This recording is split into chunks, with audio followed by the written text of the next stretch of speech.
guys, it's Cassandra Color here, and today we're going to be doing a rainbow Mardi Gras mask. Last year I did a mask for Mardi Gras also, and I really just wanted it to be white with the absence of color, more cool toned. If you would like to see that one, make sure to check it out. It's right here. It's right over there. It's right here. It's right over here. Right there. Right there. Hopefully it's right there. I'm hugging it. It's a good video. Good video. So this year I wanted to do something a little bit more colorful. If you haven't already figured this out about my channel, I have a thing for rainbows. Rainbow glitter skull, rainbow mermaid, rainbow Mardi Gras mask, you know. When I sat down to do this, I didn't have any plan of how or what I was going to do. I knew that I just had a bunch of details that I wanted to include, and it kind of wound up pulling all together. I was inspired by a picture that was actually a clown, and I will link that down in the description box below, which is why this kind of has a clown-esque, I guess you could say. It has kind of a jester feel to it because of that, I think. I do live in New Orleans, Louisiana. However, I'm from Decatur, Illinois, but New Orleans has got in my bones and it will forever be my hometown. Who dat? So yeah, I chose to do this because of my pride for New Orleans, and there is just not a city that is more alive like New Orleans is during Mardi Gras season. So I wanted to do something out of respect for my city. I'm probably going to do one every year. Maybe next year I'll do one that's the actual Mardi Gras colors. But I wanted to do something pretty, sparkly, and rainbow. So yeah, if you enjoyed this video, make sure to like, comment, and subscribe. And without further ado, let's get into the tutorial. Tutorial. Okay, so my eyebrows are already done, and they look fantastic. Look at me. And then I'm going to go in with my regular primer. This is Pores No More by Dr. Brandt. And I'm going to put that anywhere that I have any pores or texture. Now I'm going to go in with my regular foundation cocktail. And I put that all over my face just to make a good base with my Real Techniques sponge. After that, I went in with my concealer. This is the Bye Bye Under Eye by It Cosmetics in a pot. And usually I put this on before I put my foundation on, but honestly I forgot to do it this time, so I'm just doing it after. And I'm just going to hit my under eyes where I have a little bit of darkness underneath there. After that, I'm going in with my favorite brightening concealer, which is Tarte Shape Tape in Fair Neutral. And I'm putting that on my under eyes just to brighten up that area and help conceal a little bit. And I put some on my eyelids to make a good base for the eyeshadows. And I'm going to blend that out, and then I'm going to set that with my RCMA No Color powder in the soap dish so that I have more surface area to grab the actual powder. And doing the same thing on the forehead, just blending out the forehead and setting that with the RCMA No Color powder to prevent creasing. And then setting the eyelids and my smile lines and around my face. Now that I have a good base and everything is set, I'm going to go in with a light pencil just to kind of draft in the shape that I want. And I started drafting in the clown-like points first and the little dots just to make sure that they're placed evenly on my face. After I have my rough draft drawn on my face, I went in with my Snazzaroo palette and I just used some water to make a good consistency with the paint. This is a water-based face paint, and I'm making the base for those points inside the mask. And this is just a craft brush that I bought from Hobby Lobby. And I'm doing that on both sides, on the top and bottom, just making sure that I like the shape. And I did bring that all the way to the eyebrow. And then here, the edges weren't as defined as I wanted them to be, and I couldn't really get as a defined edge as I wanted with the brush, so I used a makeup wipe to just really clean up those lines, which did make a hole in my foundation, unfortunately, so I had to go in and patch up that foundation along that edge afterwards. And I wanted to create a little bit of depth along the edges, so I took some creme brulee and I used a really fine detail brush and just went along the edges of the top and bottom triangular portions. And then I decided to go ahead and connect that white portion on the eye so that it kind of made a highlight down my face over both of my eyes. And doing the same thing on the other side. And I brought it all the way from the lash line to the bottom of my eyebrow. So I had to make that line right underneath the eyebrow really defined. And just making sure that those points are really sharp. And then I started to draft out the shape of the actual mask that is going around these triangles. I'm just using light strokes just to kind of rough draft it in so I can get an idea of the shape. Now I'm going in with the NYX liquid liner to actually draw in the border of the entire mask. And I just brought it straight across my nose. I didn't want to do too much nose detail because I knew there was going to be a lot of colors and designs going on. And then I use the liner to bring it out to the side of my face and from the top triangular portion all the way down to the bottom border, and connecting the top portion with the same liner. And now that the whole border is closed up around to make the shape of the mask, I did decide to go back in with that Snazaroo white face paint and bring it all the way up to the lower lash line just so that it would fully connect all the way down, and bring that lower triangular portion out just a little bit because I wanted it to be sharp on the bottom but kind of sort of blend into the colors of the rest of the mask.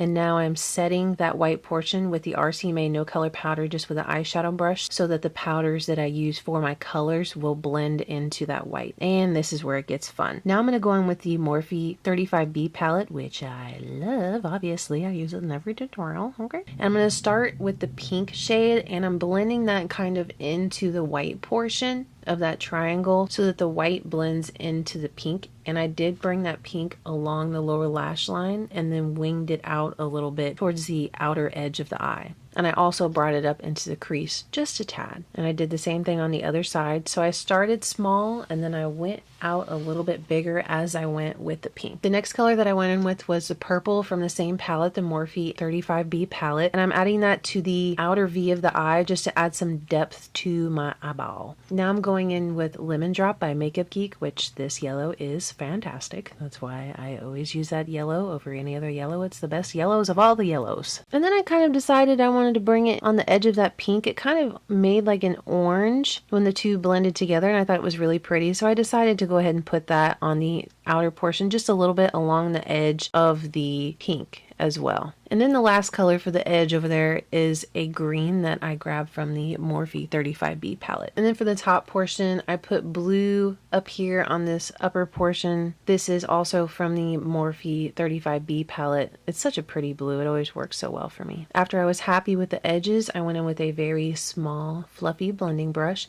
And I took Creme Brulee and I just kind of blended right underneath the edge of the mask just to kind of add some dimension so that it seems like the mask is kind of off of my face. And I did that around the entire border of the mask. And then here is where I went in and I made kind of like a lace pattern along the edge of the mask just to add in some intricate detail in there. And I did the same thing on the other side. And then I did the winged liner like I always do my wing on both sides. And I did decide to kind of bring that all the way into the inner corner to a point and just a tad into the inner rim. So this is the complete base of the mask before I added all the detail with the NYX liquid liner. And I started just doing some swirlies on the bottom, just some random designs and patterns. And I tried to keep the swirlies in portions where I knew that I wasn't going to do like the plaid formation that I did around the rest of the mask. And some of them are dots and some of them are swirlies. Similar to what I did in my first Mardi Gras mask, but instead of just one swirly with dots, I did dimensional swirlies with dots and two-ended swirlies, not just coming up from the bottom, just kind of across in random placements. Primarily underneath the eye and to the side of the eye, and a little bit on top of the nose. Now that we've got these swirlies down, I went ahead and started farming the garden with my lines of corn and then crossing that down to make my cornfields into a plaid. So stupid. And I did decide to bring this all across the side, all across the top, to the top of the eye and across the entire forehead. And I'm repeating the same steps on the other side. The majority of the mask is this simple design, but it makes the mask look so dimensional. And curling the lashes, curl, curl, curl those lashes, curl, curl, curl. And putting on some mascara. And then at the last minute, I did decide to use my NYX roller ball. This is a really fine white shimmer. It's so pretty. I've used it in a lot of my tutorials as well. I just kind of dotted that on top of all the white portions. And here what I'm doing is I'm using an Urban Decay glitter liner and I am dotting it at every intersection where the lines meet so that there is a shine at every intersection of the lines. And I did also decide to bring that glitter liner along some of the swirlies as well. And you can see here, look at the shine that it gives it at every intersection. It's so cool. And the last thing I did for this mask was add some rhinestones, and I was having some trouble with rhinestones. Cuss words. Cuss words are happening.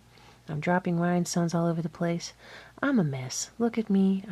Don't read my lips. That was a cuss word. Okay, so we're going to go in there and successfully place a rhinestone on my face this time. That's fabulous. There you go. Good job. And I did decide to go ahead and put some blue rhinestones on each of the dots that I drew in underneath the mask. It completely covered up the dots that I drew on my face, but it looked a lot better as a rhinestone as opposed to a drawn circle. I was running out of hands to do the things I needed to do with my hands. So here I have a rhinestone popped up in the tweezers, but I can't get this bottle of eyelash glue open, so I used my mouth, got some glue off the end of there. Now I got it. Cool. And let's place that rhinestone right on the face. Boom shakalaka. There we go. Maybe. Kinda. Here we go. And it's there. Woo! Now I gotta get this out of my mouth without eating eyelash glue, and I ate some eyelash glue. That's terrific. It tastes fantastic. And now that I'm done with the mask, I'm going to go ahead and draw in the lip portion. So the whole outer border is the NYX liquid liner, and I'm just drawing around the edge of my mouth right along my actual lip line. However, I did overdraw the lower lip just a little bit. And this is how I try on lipsticks. I just hold the bottle of lipstick up to my lips and look at it with the look to see if I like it. And I was deciding between the blue and the pink because I wasn't sure which one I wanted to do, but I knew that the pink would maybe look like too much pink because I had so much pink. So I wound up going with the blue, and this is a blue liquid lipstick by Sephora, and I'm just filling in that whole border portion that I drew. After that, I wanted to darken the outer portion of the lips to make them look a little bit more pouty and clown-esque.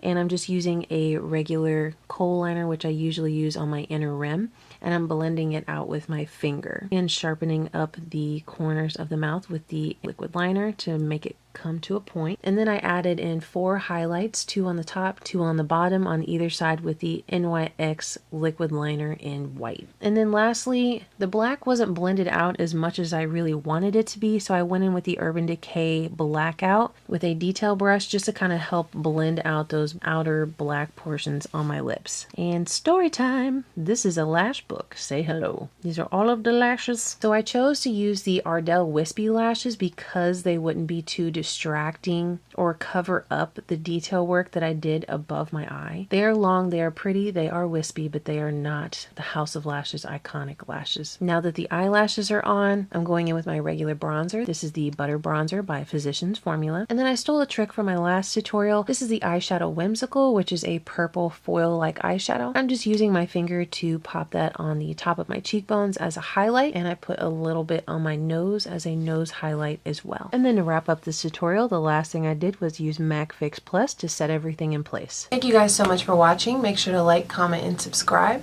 and I'll see you guys next time.